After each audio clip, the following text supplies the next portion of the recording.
हर हर महादेव। नमस्कार मित्रों, मैं पंडित मुकेश शास्त्री नासिक त्र्यंबकेश्वर के नगरी में आपका सहर्ष स्वागत करता हूँ। आज हमारी चर्चा का विषय रहेगा महाशिवरात्रि। महाशिवरात्रि क्या है? देव देव महादेव भूतात्मन भूत भावना त्राहिना शरणापन्ना त्रैलोक्यो दहनाद विषाद। मतलब देवाधिदेव महादेव। महादेव वही शब्द लगता है जहाँ पे कोई सीमा निर्धारित ना की गई हो, अनलिमिटेड जिसको कहा जाता है, महाशब्द वही लगता है। तो महाशिवरात्रि का पर्व काल सर्प दोष के लिए विश्वविख्यात है। हिंदू मान्यता के अनुसार महाशिवरात्रि 26 फरवरी 2025 को आने वाली है, जिस दिन भगवान सब लोग काल सर्प दोष के विषय में या काल सर्प दोष का निवारण कैसे करें या काल सर्प दोष कैसे बनता है।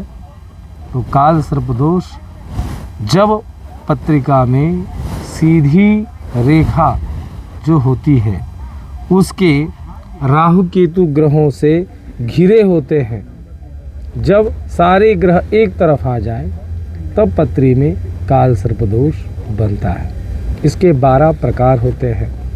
हर काल सर्प का प्रभाव अलग होता है। हर काल सर्प का विषय अलग होता है। हर काल सर्प का आवरण अलग होता है। हर काल सर्प का पूजन अलग होता है। इसमें बहुत से शास्त्रकार राहु केतु अंतराले सर्वे ग्रहानवस्थिता, राहु केतु के अंतरकाल में आने की वजह से बहुत से लोग राहु केतु का जप आदि या नाग प्रतिष्ठा आदि किया जाता है।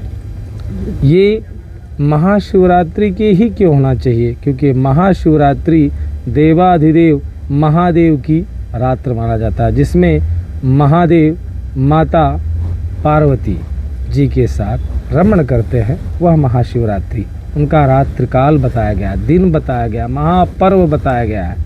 इसलिए लोग उस दिन विशेष, जैसे हो गया शिवरात्रि, जैसे हो गया नाग पंचमी, अमावस्या, प्रदोष, पूर्णिमा, इन विशेष तिथियों पर यह पूजन करता है व्यक्ति।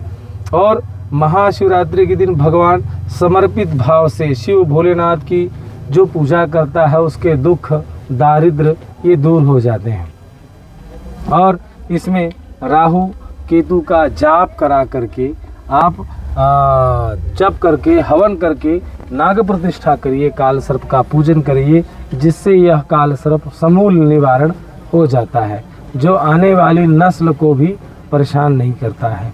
चाहे आर्थिक प्रॉब्लम्स हो रही हो तो वो दूर करते हैं, संकट आ रहे हों वो दूर करते हैं, विवाह नहीं हो रहा हो, विवाह के रिश्ते तो आते हैं लेकिन गुण नहीं मिल रहे हों, या कुछ न कुछ ऐसा होकर वह डिले हो जाता है या रुक जाता है, ऐसे संकेत आ रहे हों वह दूर हो जाते हैं। संतान नहीं हो रही हों तो संतान हो जाती है। इसलिए माँ गोदावरी इसी के लिए जानी जाती है। और गोदावरी महाभागे महापातकनाशिनी धर्मार्थ काम मोक्षाणाम, धर्म अर्थ काम और मोक्ष, धर्मार्थ काम मोक्षाणाम मुक्ति भुक्ति प्रदायिनी, मुक्ति भी देती है और भुक्ति यानी भरण पोषण भी करती है। ऐसी ये माँ गोदावरी गंगा है जो सभी आदि व्याधि पीड़ा निवृत्ति के लिए ही जानी जाती है। जहाँ प्रभु रामचंद्र भगवान अपने पिताजी की अस्थियों को विसर्जन किया, वह गोदावरी यही है, जो नासिक में रामकुंड के नाम से विश्वविख्यात है। और इस समय तो माघ का मेला प्रयागराज में चल रहा है, जो इस साल नहीं तो 144 वर्ष बाद वह योग आया है, जो 12 साल में एक कुंभ आता है, ऐसे 12 कुंभ जब हो जाते तब एक महाकुंभ होता है। तो ये महाकुंभ प्रयागराज में जो होने वाला है, तो उसी में सभी लोग अपने जो पाप है, व्याधि है, पीड़ा है, निवृत्ति के लिए एक बार जाकर वहाँ दान तप अनुष्ठान जरूर करना चाहिए। और अगर कुछ नहीं कर सकते हैं तो भगवान शिव की आराधना ही करें। त्र्यंबकेश्वर आइए, त्र्यंबकेश्वर में पूजन करके 1 लोटा जल तो भगवान के ऊपर चढ़ा सकते हैं। नहीं शिवलिंग में कहते पंडित जी त्र्यंबकेश्वर ज्योतिर्लिंग में तो स्पर्श नहीं करने जाता है, परंतु मेरा कहना है कि कंकड़ कंकड़ शंकर होता है और महादेव तो सब जगह ईशावास्यमिदं सर्वम, हर व्यापक सर्वत्र समान, हमारे शास्त्र कह रहे हैं महादेव तो सब जगह है। तो हम किसी भी शंकर किसी भी मूर्ति के ऊपर जल चढ़ाने से उतना ही फलीभूत होगा, क्योंकि यह त्र्यंबकेश्वर भूमि को कहा जाता है और इस भूमि में वो पावर है कि लोग दूर दूर से आते हैं काल सर्प का निवारण करने के लिए। इसलिए अगर कोई चीज़ आपको ना समझ में आए, निसंकोच मेरे YouTube चैनल पे आप पूछ सकते हैं।